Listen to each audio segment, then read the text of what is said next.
Assalamualaikum warahmatullahi wabarakatuh. Sampurasun. Ngadongeng deui mitra-mitra pemirsa derencangan ku Mang Guru. Mang Guru bade mangdongengkeun deui neraskeun hanca carita anu katunda kalayan judul Banjir Getih di Dharma Patih. Ya dongeng karangan Kang Heri Supriyadi Cianjur. Mudah-mudahan sasieun sabeunyeun ieu dongeng si ngajantenkeun panghibur kana kalbu pangbeberah kana manah. Mitra-mitra pemirsa dongeng Mang Guru, boh bilih ieu mah boh bilih bade ngersakeun masihan atanapi ngintun donasi kanggo naskah dongeng khususna kanggo dongeng-dongeng karangan Kang Heri Supriyadi Cianjur. Mangga tiasa dikintun wae ka nomor rekening anu disimpen ku Mang Guru dina deskripsi ieu video atanapi tiasa ngahubungi ka nomor WA Mang Guru anu disimpen dina deskripsi ieu video. Hatur nuhun saeuti acana. Haturan ka Kang Heri Supriyadi di Cianjur, mohon sok cingkerep ngadoana mudah-mudahan aya deui anu nambihan donasina saatosna ti Mama Ustad Mama Khotimah di Pandeglang Banten. Mohon Kang Heri sok mohon sok cingkerep ngadoana sok keparayun sadayana.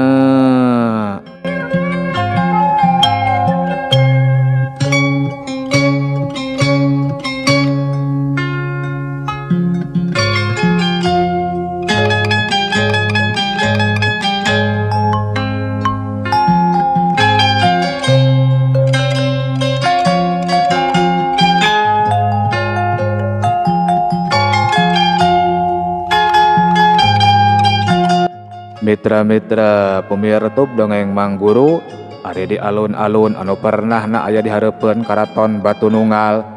Harita teh sawareh prajurit mah keur cuhci ku pancena sewang-sewangan. Aya anu ngabagikeun jamparing jeung gondewana, aya anu ngabagikeun tumbak, tameng, pedang jeung sajabana. Omat, mangsa nyorang perjalanan, ulah nepi ka nimbulkeun sora. Sangkan pihak Dharma Patih bener-bener kebongohan. Cek Prabu Dangdang kanu jadi patihna anu harita keur ngawaskeun ribuan prajuritna. Parantos didugikeun kalayan diwanti-wanti pisan ari perkawis eta mah Kangjeng Prabu. Tembal Ki Patih tandes kacida. Halus. Kirajam. Sabaraha rebu jumlahna prajurit jin teh. Ayeuna mah Prabu Dangdang ngaderet ka aki-aki anu pangawakanana pendek pecekrek. Sajayanya mah 7.000 prajurit Kangjeng Prabu. Geus karumpul kabeh. Parantos Kangjeng Prabu. Halus. Pokona mah kerahkeun kakuatan sapinuhna. Sangkan leuwih gampang dina enggoning numpurkeun Dharma Patih. Cek Prabu Dangdang rutret ka Kirajam jeung ka anu jadi patihna. Ki Patih jeung Kirajam ukur arunggeug kalayan siga anu ajerih pisan. Dina mangsa Prabu Dangdang keur aruplek jeung Kirajam katut Ki Patih. Hiji jirim anu tayohna mah geus ngawaskeun lumayan lila. Teu sirikna salungkar salingker sarta kaketeyepan ninggalkeun eta patempatan. Mitra-mitra pemirsa dongeng Mang Guru, jirim anu salungkar salingker sarta kaketeyepan sanggeusna ngadedengekeun wangkongan antara Prabu Dangdang jeung anu jadi patihna. Beuki lila beuki jauh ninggalkeun alun-alun Karaton Batu Nunggal. Sanggeus aya di tempat anu rada negrak tur kacaangan ku cahya bulan mah atra pisan tina dangdanana oge yen eta jirim anu tetelas saurang lalaki teh minangka abdi dalem ti karajaan Dharma Patih. Reg eta abdi dalem ngeureunkeun lengkahna, matana dipeureumkeun, bibirna kunyam-kunyum mapatkeun jang jawokan, ramo-ramo leungeunna dianyam nangkarak dina palebah bujal, ukur ramo jempol anu dirapatkeun dina kaayaan ngacung teh. Dina kaayaan kitu ujug-ujug jeleg majelegedeg jirim heulang anu pohara gedena. Siga anu geus bisa ngarasakeun kadatanganana, mangsa di hareupeunana geus ngajelegedeg wujud heulang teh. Panon eta abdi dalem oge sagancangna dibeuntakeun deui. Ayo balik, cek eta abdi dalem anu tangtuna oge ngomongna teh rada dilaunkeun. Barak eta heulang langsung depa kalacat abdi dalem naik kana tonggongna, gajeleng gerapak gileber. Geus kitu mah heulang anu ditumpakan ku salah saurang abdi dalam Darmapatih teh bat bae ningalkeun eta patempatan. Beuki lila hibarna eta heulang beuki tarik tur beuki ngajauhan wewengkon Karajaan Batununggal sarta sanggeusna nyorang lalampahan anu lumayan dilana mah eta heulang mimiti asup ka wewengkon Karajaan Darmapatih. Jelas pisan anu dijugjugna teh nyatana wangunan karaton anu ti jauhna keneh oge geus katembong ngajenglengna. Seot antuk nama eta heulang nyirorot sanggeusna persis pisan aya di luhureun gapura anu dijaga ku 4 prajurit anu geus rada narundutan. Dak nu badakan barun celik deui panon 4 prajurit anu keur jaraga oge. Mangsa eta heulang geus aya di hareupeunana mah 4 prajurit gancang rarengkuh mere panghormat ka abdi dalam anu harita geus turun tina tonggong heulang. Maneh opatan bejaan sakabeh prajurit cina kumpul di alun-alun karaton. Sanapina kahareupeun anu keur jaraga teh langsung bae ta abdi dalam mere parentah. Aya naon juragan? Tanya salah saurang prajurit kalian pinuh ku kapanasaran. Pihak Batununggal rek nyerang ka kerajaan urang. Batununggal bade nyerang ka kerajaan urang. Cuk prajurit anu cikeneh nanya, nepi ka pohara ngagebegna teu jauh beda jeung anu sejenna. Montong loba tatanya, gancang kumpulkeun sakabeh prajurit. Cuk eta abdi dalam rada nyentak. Sieun tayohna mah, taya anu wani tatanya deui. Gancang bae 4 prajurit burber sejanohonan parentah. Geus kitu mah kalayan semoga gancangan eta abdi dalam muru karohangan karaton. Sarta anu saterusna mah kebat bae muru karohangan pribadi kulawargana raja. Prajurit, Kangjeng Prabu parantos kulam. Cek eta abdi dalam rutret ka 2 prajurit anu keur jaga di hareupeun pantau utama rohangan paragi raja. Tetela geuning sanggeusna indung jeung adina Raden Anjana Palastra teh eta rohangan langsung dieusian ku Prabu Purwasesa. Parantos jiga nama da tadi oge parantos jarempling. Temal salah saurang prajurit anu keur jaga. Aya urusan anu teu bisa ditunda-tunda, sok we gedoran. Parentahna eta abdi dalam. Teu wantun juragan, ceuk prajurit anu keur jaga rada murengkeun. Geus kitu mah teu ngomong deui, gancang bae eta abdi dalam ngojengka ngadeuketan panto. 2 prajurit anu keur jaraga mah langsung nyalingrai. Kangjeng Prabu, Kangjeng Prabu Purwasesa. Jarawokna eta abdi dalam dibarengan ku gegedor sagala simpe pikeun sakedapan mah taya sora anu nembalan. Kangjeng Prabu. Abdi dalam nyalukan sarta gegedor deui kalayan leuwih tarik batan samemehna. Sok sanajan taya anu nembalan tapi ayeuna mah kadenge aya sora lengkas suku anu beuki lila beuki ngadeuketan. Tekung sirila kulutrak kadenge aya anu nyorolokeun selot panto. Disusul ku ngaraketna sora panto anu dibukakeun. Tetela anu ngurunyung teh Prabu Purwasesa pisan. Aya naon goblok? Nah teu nyaho aing teh keur sare ha. Ceuk Prabu Purwasesa siga anu pohara keheuleunnana. Ampun Kangjeng Prabu, aya perkawis penting anu teu tiasa diengke-engke deui. Ceuk eta abdi dalam teu sirikna teh sujud-sujud we sigana mah bakat ku sieun. Memangna aya naon ha? Pihak Batununggal bade nyerang ka kerajaan urang Kangjeng Prabu.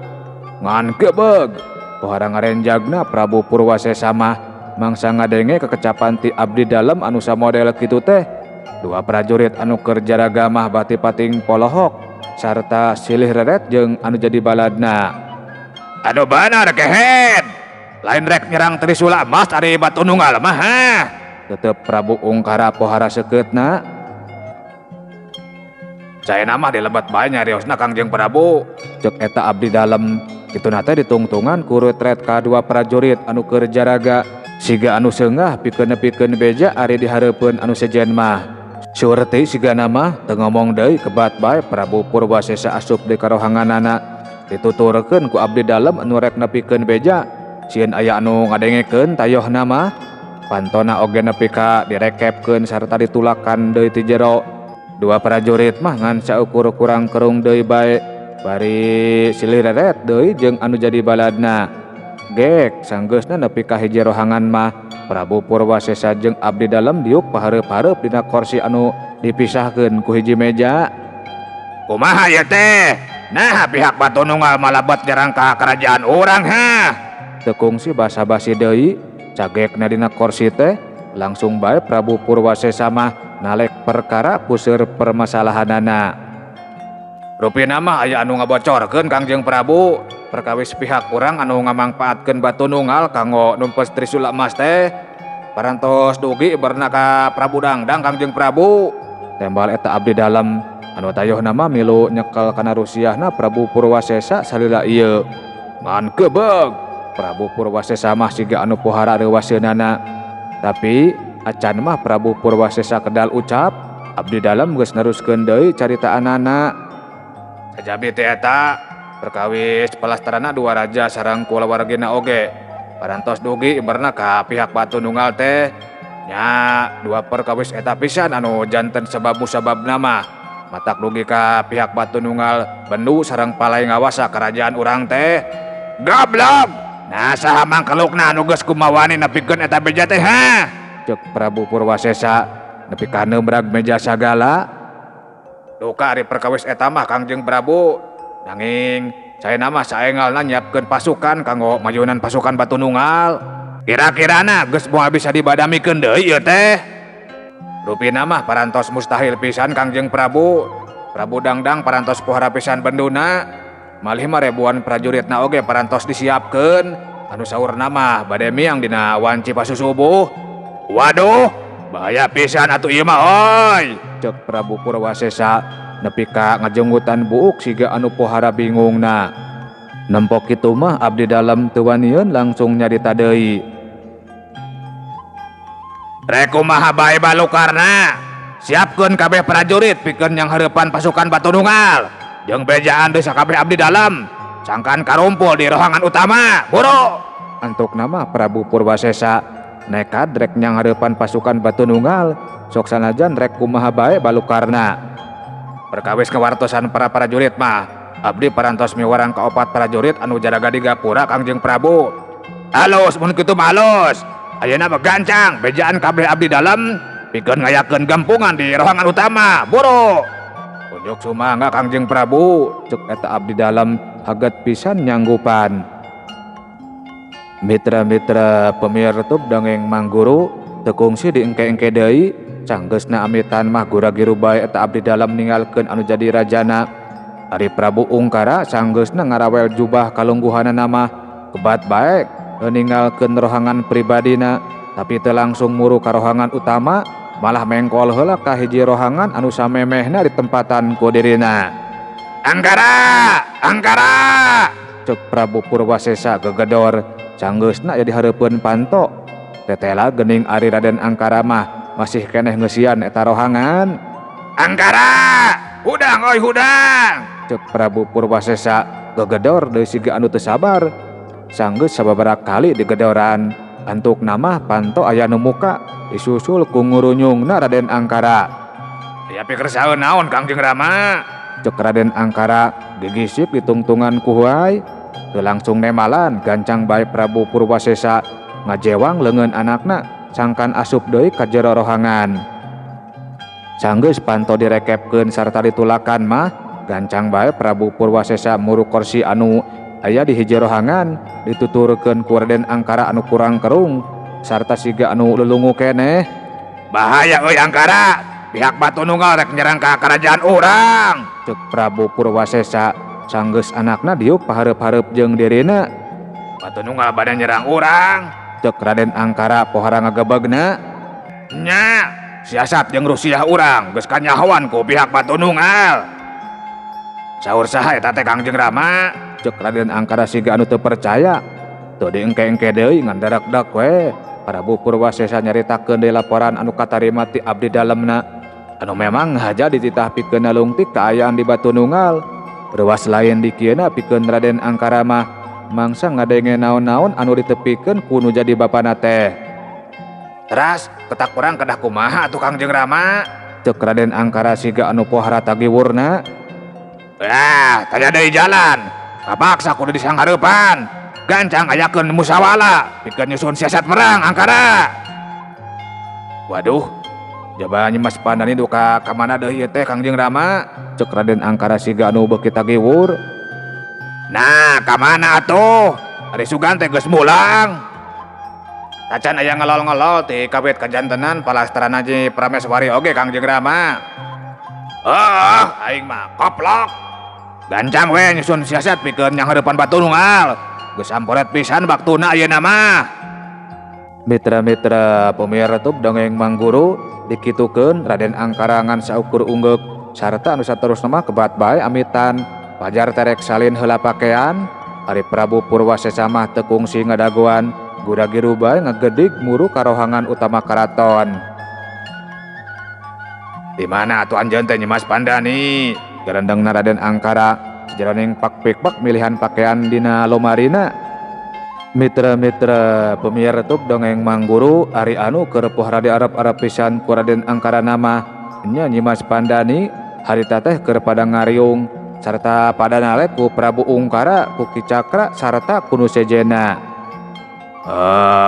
Jadi Prabu Raksapada jeung kabeh kulawargana teh bener ditumpas ku anjeun. Tetep Prabu Ungkara pohara pisan sekeutna. Nya, kaula oge dicicah ku Kakang Angkara. Manya siga anu leus keju eta ngabasakeun Kakang kasih Angkara. Cuki Ujat mah nepi ka ngagak-gak. Nyimas Pandani nepi ka boncareng asa digehgeuykeun. Gancang Prabu Ungkara mere isyarat kaki Ujat sangkan teu ngagehgeuykeun wae Nyimas Pandani. Cicing Ki Ujat oge ari geus dicare ku anu jadi rajana mah. Dibibitaan kunaon pangna anjeun daek ngagugu kana sagala parentahna si Angkara teh. Cek Prabu Ungkara teruskeun deui panalekna. Kaula dek dijajikeun Prameswarinya. Tembal Nyimas Pandani pohara pisan tandesna.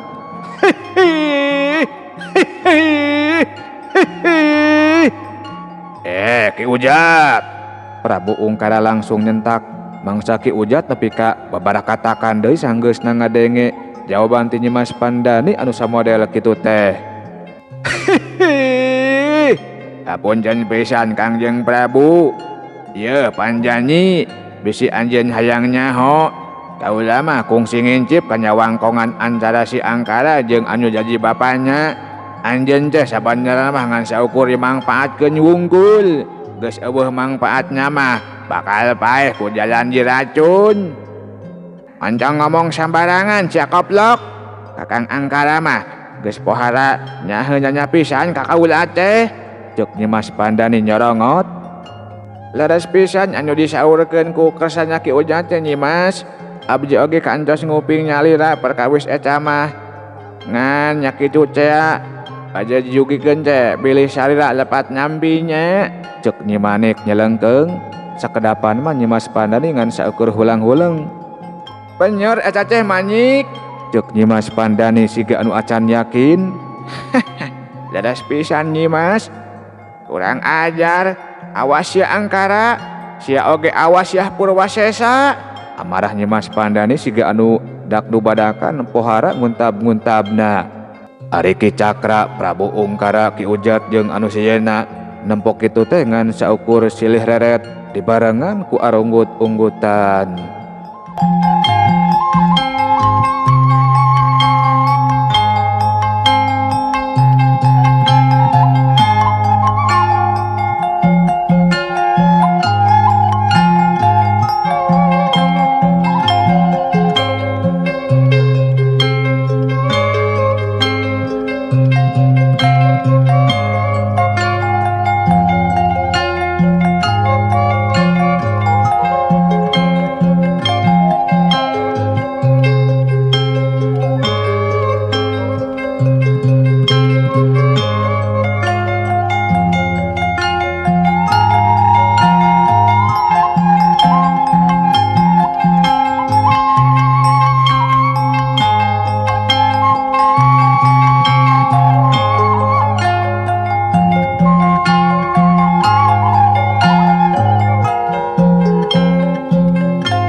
Mitra-mitra pemirsa dongeng Mang Guru jangjang peuting geus ditelepan, bagian berang datang ngaplusan, langit kulawu dipapaes pating gumulungna mega hideung anu sumebar di awang-awang.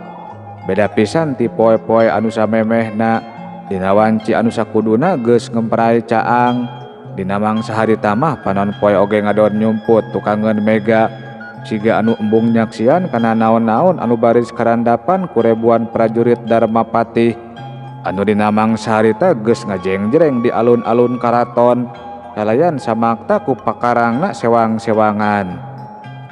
Prabu Purwasesa katembong gagah, anjeun celo dina kudana, paneteupna rutret kana bandera kerajaan anu pating kalebet katebak angin.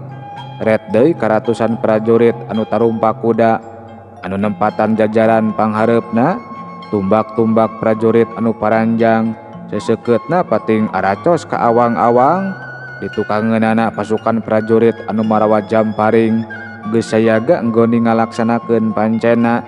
Pasukan pedang mah ranggem ngekeuweuk tameng dina leungeun kencana, ribuan prajurit jin geus pagelek-gelek dina rupa-rupa wujudna, kabeh ngabaris jeung pasukanana sewang-sewangan.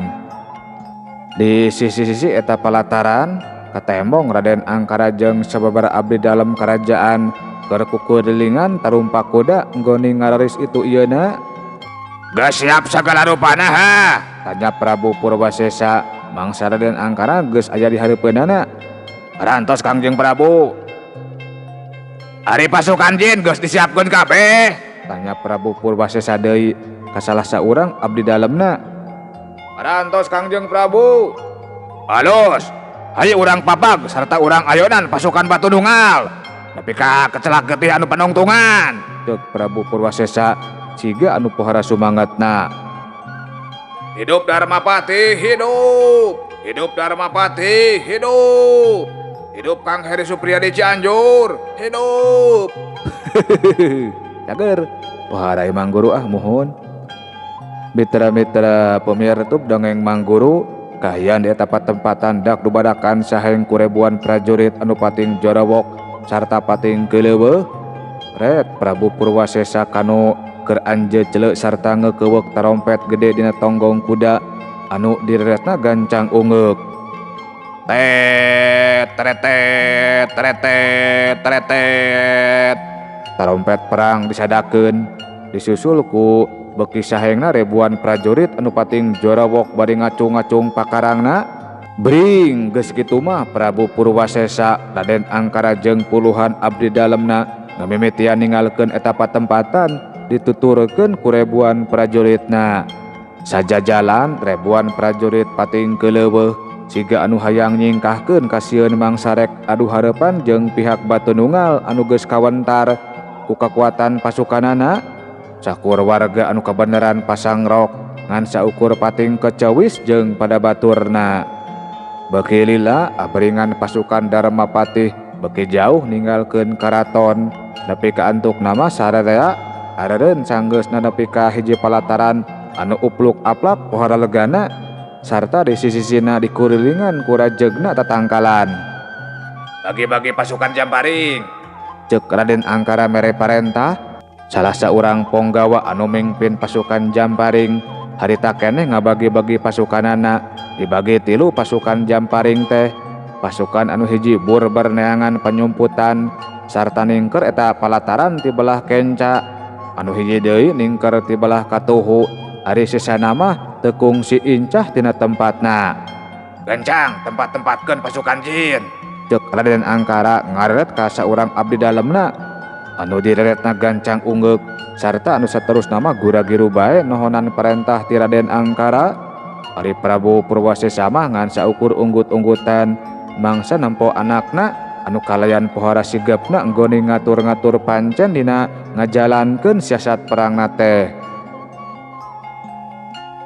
Mitra-mitra pemirtub dongeng Mang Guru, dina mangsa pihak Darmapati keur cuhcih nggoni ngatur-ngatur pasukanana, pihak Batu Nunggal oge harita teh geus jauh ninggalkeun karatona. Camalah mah geus mimiti asup ka wewengkon kerajaan Darmapati. Tetela geuning pasukan Batu Nunggal mah jumlahna oge leuwih loba nepi ka ngaleut ngeungkeuy ngabandaleut ngembat-ngembat nyatang pinang tapi geus diwanti-wanti ti anggalna tayohna mah tina abringan prajurit anu sakitu lobana teh saurang oge taya anu ngomong sumawona nepi ka pating keleuweuh mah. Reg sadaya areureun mangsa nempo Prabu Dangdang mere isyarat ku jalan ngacungkeun pedangna. Kirajam, parentahkeun dua jin pikeun mariksa wewengkon musuh, cek Prabu Dangdang mere perintah. Teu talangke harita keneh Kirajam ngutus dua jin anu keur ngajirim dina wujud prajurit anu pohara gagahna. Buri Nyai, jileg. Dua prajurit jin robah wujud jadi manuk kapinis sarta anu saterusna mah pating geleber ninggalkeun eta patempatan sarta beuki lila hiberna beuki ngajauhan. Kira-kirana ari pasukan gajah jeung anu sejenna geus narepi, cek Prabu Dangdang ngaderet ka patihna. Rupina mah teu acan Kangjeng Prabu, panjalana oge ngoriling, upami parantos dugi mah engke oge bakal aya anu laporan. Mun kitu mah mending daguan heula, sangkan sagala rupa saluyu jeung siasat anu geus diancar-ancar ti anggalna.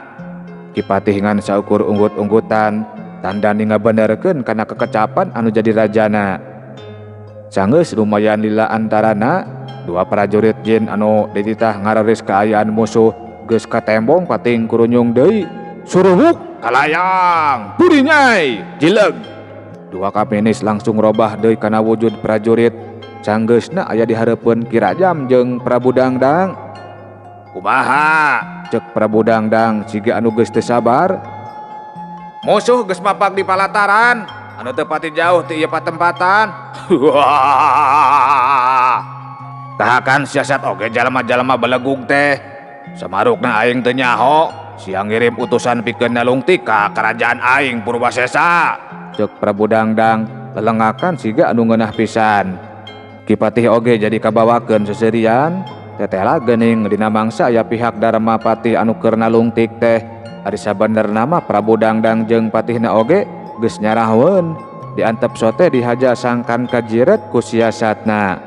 Keur kitu katembong aya Japati hideung anu nyureuwuk ngadeuketan. Pasukan geus siap. Jarawokna eta Japati anu tayohna mah prajurit jin anu keur malih rupa. Bari kituna teh teu kungsi euteup-euteup acan. Ret Prabu Dangdang ka Kirajam anu direret nama ngan saukur ungeuk. Serang! Kirajam ngajorowok ku harat arikna. Sorowuk, beuleusat, beuleusat, beuleusat. Ngan ukur dina sakali marentah, ribuan prajurit jin pating beuleusat dina rupa-rupa wujudna nuturkeun manuk Japati anu geus nyureuwuk leuwih ti heula. Ye, cag heula nya hei. Sakitu anu kapihatur insyaallah sanes waktos ieu dongeng urang teraskeun deui. Manggurus jamit mungkur amit mundur. Billahi taufik wal hidayah. Wassalamualaikum warahmatullahi wabarakatuh. Cagah per mios.